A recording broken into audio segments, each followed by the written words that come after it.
నారాయణం నమస్కృత్య నరం చైవ నరోత్తమం దేవీం సరస్వతీం వ్యాసం తతో జయముదీరయేత్. మహాభారతంలోని సభాపర్వంలో 13వ అధ్యాయంలో ఉన్నాం, రెండవ భాగం. ఇక్కడ ఒక ప్రధానమైన అంశం ఉంది. మహాభారతం చదువుతున్నప్పుడు ఏమవుతుందంటే, ఈ ధర్మరాజు గారు ఏమిటండి ఇలాగా ఒకసారి కాదు 2 సార్లు జూదం ఆడాడు, మౌనంగా కూర్చున్నాడు, ఇంత గొప్ప రాజ్యం అంతా అప్పగించేశాడు, ఏమిటి ఈయన అన్న ప్రశ్న కలుగుతుంది అందరికీ. చేత నాటకీయత అనేది ఎక్కడొస్తుంది అంటే, సందేహాలు కలిగినప్పుడే ఉంటుంది. కానీ వనపర్వంలో భీముడు ద్రౌపది నిలదీస్తారు. ఏమిటి ఇలా చేసావు, క్షత్రియుడు అయి ఉండి నువ్వు యుద్ధం చేయాలి కదా అని ప్రేరేపిస్తారు. అప్పుడు తేజస్సుకి క్రోధానికి మధ్య వ్యత్యాసం గురించి చెప్తాడు, చాలా విషయాలు చెప్తాడు ధర్మరాజు. సభాపర్వంలో జాగ్రత్తగా గమనిస్తే నారదుడు ఏం చెప్పాడు, పాండురాజు గారి ఆదేశం ఆయన కోరిక చెప్పాడు. ఇక్కడ రాజసూయం ఎందుకు చేయాలి అన్నది, మరి చేయాలి కదా, పూనుకున్నాడు, అందరినీ సంప్రదించాడు. కానీ ఆ మాట చెబుతూ నారదుడు ఇంకో మాట అన్నాడు, జాగ్రత్తగా ఉండాలి నువ్వు, చాలా సమస్యలు వస్తాయి రాజసూయంలో,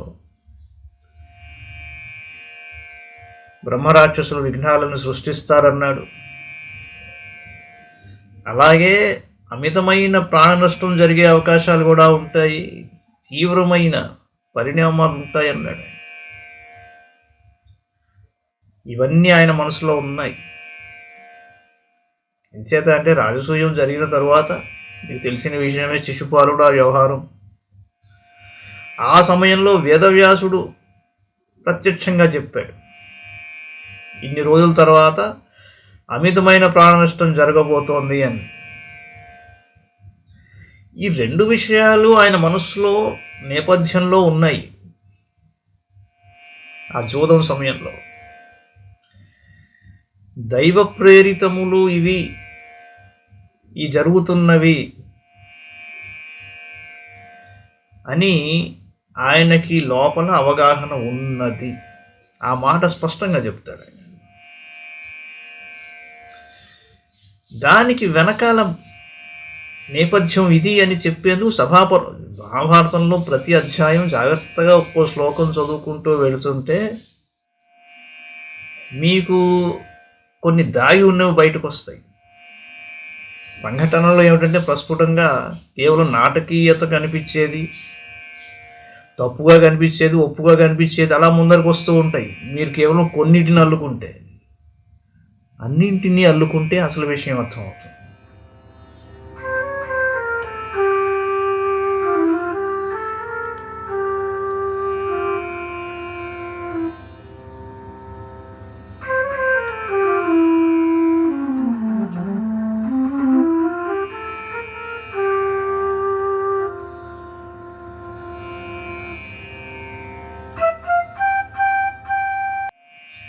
వైశంపాయనువాచ సమంత్రిణః సమానాయ భ్రాతృంశ్చ వదతాం వరః రాజసూయం ప్రతి తదా పునః పునరపృచ్ఛత. వైశంపాయనుడు అన్నాడు, వాగ్మి అయిన యుధిష్ఠిరుడు మంత్రులను సోదరులను పిలిపించి రాజసూయ యాగ విషయమై పదే పదే అడిగాడు. చూడండి, ఒకసారి కాదు, రెట్టించి అడిగాడు. తే పృక్షమానాః సహితావచోర్ధ్యం మంత్రిణస్తదా యుధిష్ఠిరం మహాప్రాజ్ఞం జియక్షుమిదమబ్రువన్. రాజసూయాన్ని నిర్వహించదలచి ధర్మరాజు తమను ప్రశ్నించగా మంత్రులంతా కలిసి మహాప్రాజ్ఞుడైన ధర్మరాజుతో ఇలా అన్నారు. ఏమన్నారయ్యా అంటే, ఏనాభిషిక్తో నృపతి వారుణం గుణమృక్షతి తేన రాజాపితం కృష్ణం సమ్రాట్ గుణమభీప్సతి. రాజసూయాన్ని నిర్వహించే అభిషిక్తుడైన రాజు వరుణుని గుణాలను పొందగలడు. అందువలన ఏ రాజైనా రాజసూయం చేసి సమ్రాట్టు గుణాలను పొందాలనే కోరతాడు. తస్య సమ్రాట్ గుణార్హస్య భవతః కురు నందన రాజసూయస్య సమయం మాన్యంతే సుహృదస్తవ. కురునందన, నీవు సమ్రాట్ గుణాలను పొందటానికి సర్వవిధాలా యోగ్యుడవు. రాజసూయం చేయడానికి నీకు ఇదే సమయమని నీ మిత్రులంతా భావిస్తున్నారు. తస్య యజ్ఞస్య సమయ స్వాధీనక్షత్ర సంపద సామ్నాషడగ్నయో యస్మిన్ చీయంతే శంసితవ్రతై. ఆ రాజసూయ నియమం ఛత్ర సంపత్తికి అధీనమైనది కాబట్టి వ్రతాచరణశీలురైన బ్రాహ్మణులు అగ్ని ప్రతిష్టాపనకై 6 అగ్నివేదికలను నిర్మిస్తారు. దర్వీ హోమానుపాదాయ సర్వాణ్య ప్రాప్నుతే క్రతూన్ అభిషేకం చ యస్యాంతే సర్వజిత్తేన చోచ్యతే. ఈ యాగాన్ని నిర్వహించిన వాడు దర్వీ హోమం మొదలుగా గల సమస్త యాగాల ఫలాన్ని పొందుతాడు. యజ్ఞావసానంలో అభిషేకాన్ని పొందినవాడు సర్వ విజేతజై సమ్రాట్ అనబడతాడు. సమర్థోసి మహాబాహో సర్వే తే వశాగా వయం అచిరాత్వం మహారాజ రాజసూయమవాప్స్యసి. మహాభాగా, నీవు సమర్థుడవు, మేము నీ అధీనంలో ఉన్నాము. మహారాజా, నీవు త్వరలోనే రాజసూయాన్ని పూర్తి చేయగలవు. అవిచార్య మహారాజ రాజసూయే మనఃకురు ఇచ్చేవం సుహృద సర్వే పృథక్ సహచా బ్రువన్. మహారాజా, ఇక సంకోచించకుండా రాజసూయం మీద మనస్సు పెట్టు. ఈ రీతిగా మంత్రులందరూ కలిసి విడివిడిగా కూడా ధర్మరాజుకు చెప్పారు. సధర్మ్యం పాండవస్తేషాం వచ శ్రుత్వా విశాంపతే దృష్టమిష్టం వరిష్టం చగ్రాహ మనసారిహ. శత్రు సంహర్త అయిన ధర్మరాజు ధర్మబద్ధం, సాహసపూర్ణం, అభీష్టం, శ్రేష్టం అయిన మంత్రుల మాటను విని దానిని మనసారా స్వీకరించాడు. శ్రుత్వా సూద్వచస్తచ్చ జానుశ్చాప్యాత్మనక్షమం పునః పునర్మనో దధ్రే రాజసూయాయ భారత. మిత్రులు పలికిన ఆ మాటలను విని తన సామర్థ్యాన్ని కూడా ఆకలింపు చేసుకుని ధర్మరాజు రాజసూయ యాగం చేయాలని మాటిమాటికి మనసు పడ్డాడు. సభ్రాతృభిః పునర్ధీమాన్ ఋత్విగ్భిశ్చ మహాత్మభిః మంత్రిభిశ్చాపి సహితో ధర్మరాజో యుధిష్ఠిరః ధౌమ్యద్వైపాయనాద్యైశ్చ మంత్రయామాస మంత్రవిదు. ధీమంతుడైన ధర్మరాజు మహాత్ములైన ఋత్విక్కులతో, మంత్రులతో, ధౌమ్య, వ్యాసాది మహర్షులతో రాజసూయాన్ని గూర్చి ఆలోచించాడు. యుధిష్ఠిరోవాచ ఇయం యా రాజసూయస్య సమ్రాడర్హస్య సుక్రతోః ఇయం యా రాజసూయస్య సమ్రాడర్హస్య సుక్రతోః శ్రద్ధదానస్య వదతః స్పృహా మే సా కథం భవేత్. రాజసూయమన్న ఈ ఉత్తమ క్రతువు ఏ సమ్రాట్టులకో తగినది? నాకు దానిపై శ్రద్ధ కలుగుతోంది. నా ఈ కోరిక ఎలా ఉన్నది చెప్పండి. వైశంపాయనోవాచ ఏవముక్తాస్తు తేన రాజ్ఞా రాజీవ లోచన ఇదమూచుర్వచః కాలే ధర్మరాజం యుధిష్ఠిరం. రాజీవలోచన, ఓ జనమేజయ, ధర్మరాజు అలా అడగగానే వారు ఆ సమయానికి తగినట్లు ధర్మజ్ఞుడైన యుధిష్ఠిరుతో ఇలా అన్నారు. అర్హస్త్వమసి ధర్మజ్ఞ రాజసూయం మహాక్రతుం అథైవ ముక్తే నృపతౌ ఋత్విగ్భిశ్రుషిభిస్తథా మంత్రిణో భ్రాతరశ్చాన్యే తద్వచ ప్రత్యపూజయన్. ధర్మజ్ఞ, రాజసూయ యాగానికి నీవు తగినవాడవు. ఋత్విక్కులు, ఋషులు ధర్మజునితో ఆ రీతిగా పలకగానే ధర్మజుని మంత్రులు, సోదరులు ఆ మాటను అభినందించారు.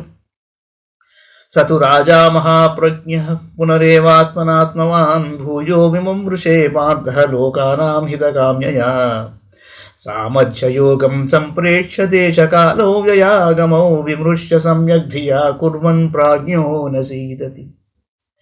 నహి యజ్ఞ సమారంభః కేవలాత్మ వినిశ్చయాత్ భవతీతి సమాజ్ఞాయ యత్నతః కార్యముద్వహన్ స నిశ్చయార్థం కార్యస్య కృష్ణమేవ జనార్దనం సర్వలోకాత్ పరం మత్వా జగామ మనసా హరిం అప్రమేయం మహాబాహుం కామాజ్జాతమజం ఋషు.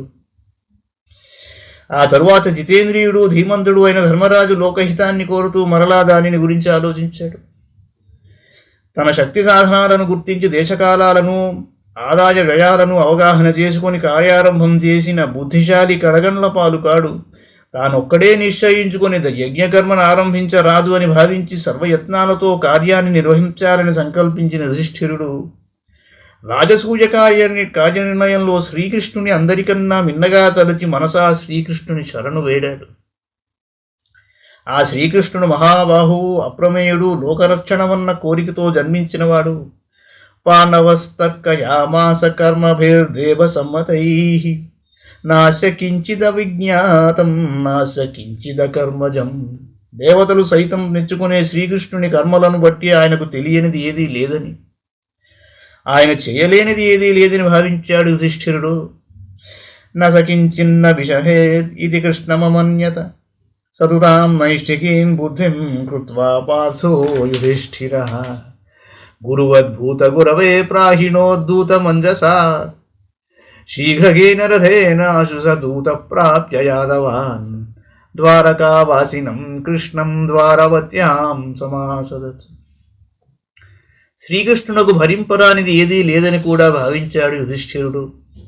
ఆ విధంగా స్థిర నిర్ణయానికి వచ్చిన ధర్మరాజు గురుజనులకు తెలియజేసే పద్ధతిలో సర్వప్రాణులకు గురువైన శ్రీకృష్ణుని దగ్గరకు దూతను పంపాడు. వేగంగా ప్రయాణించే రథంలో ఆ దూత శీఘ్రంగా యాదవుల దగ్గరకు పోయి ద్వారకావాసి అయిన శ్రీకృష్ణుని కలిశాడు. స్రప్రహ్వప్రాంజలిర్భూత్వా వ్యజ్ఞాపయత మాధవం. ఆ దూత వినయంగా నమస్కరించి శ్రీకృష్ణునికి ఇలా నివేదించాడు. దూత ఉవాచ: ధర్మరాజో హృషీకేశ ధౌమ్యవ్యాసాదిభిः సహ పాంచాలమాత్స్య సహితైః భ్రాతృభిశ్చైవ సర్వశః త్వద్దర్శనం మహాబాహో కాంక్షతే స యుధిష్ఠిరః.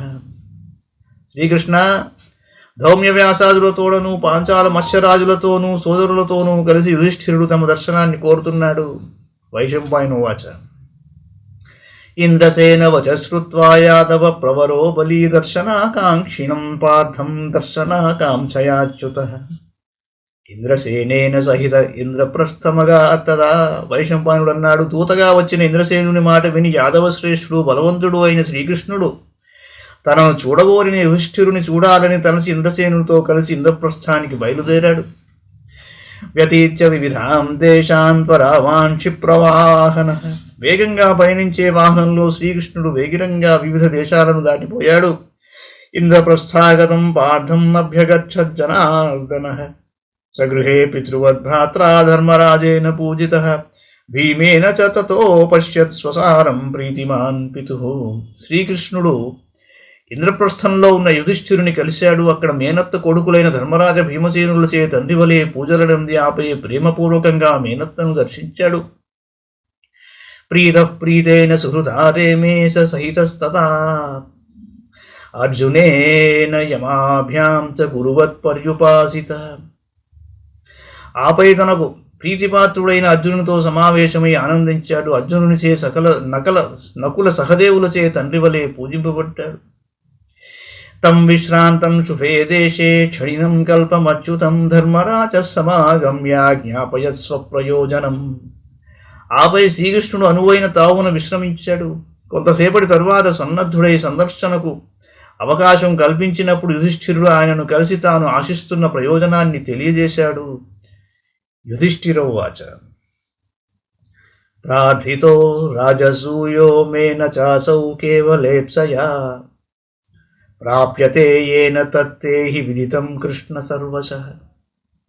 శ్రీకృష్ణ, నేను రాజసూయాన్ని చేయ సంకల్పించాను, కానీ అది సంకల్పమాత్రంతో సాధ్యమయ్యేది కాదు. దాన్ని నిర్వహించగల మార్గాలన్నీ నీకు తెలుసు, నీకే తెలుసు. యస్మిన్ సర్వం సంభవతి యశ్చ సర్వత్ర పూజ్యతే యశ్చ సర్వేశ్వరో రాజా రాజసూయం సవిందతి. అన్నింటినీ సాధించగలవాడు, అంతటా పూజింపబడేవాడు, సర్వరాజులను శాసించగలవాడు అయిన రాజు మాత్రమే రాజసూయాన్ని సుసంపన్నం చేయగలడు. తం రాజసూయం సుహృదః కార్యమాహుః సಮೇత్య మే తత్ర మే నిశ్చితతమం తవ కృష్ణగిరా భవే. నా మిత్రుడంతా కలిసి నన్ను ఆ రాజసూయ యాగాన్ని చేయమంటున్నారు, కానీ కృష్ణ నీ మాటను బట్టి మాత్రమే అంతిమ నిర్ణయం ఉంటుంది అన్నాడు. కేచిద్ధి సౌహృదా దేవస్న దోషం పరిచక్షతే స్వార్థహేతో సదైవాన్యే ప్రియమేవ వదంత్యుత. కొందరు నా మీది ప్రేమతో నాలోని దోషాలను చెప్పరు, కొందరు స్వప్రయోజనం కోసం ప్రియంగానే మాట్లాడతారు. ప్రియమేవ పరీప్సంతే కేచిదాత్మని అధితం ఏవం ప్రాయశ్చ దృశ్యంతే జనవాదాః ప్రయోజనే. కొందరు తమకు హితమైనదే నాకు ప్రియమైనదని భావిస్తారు.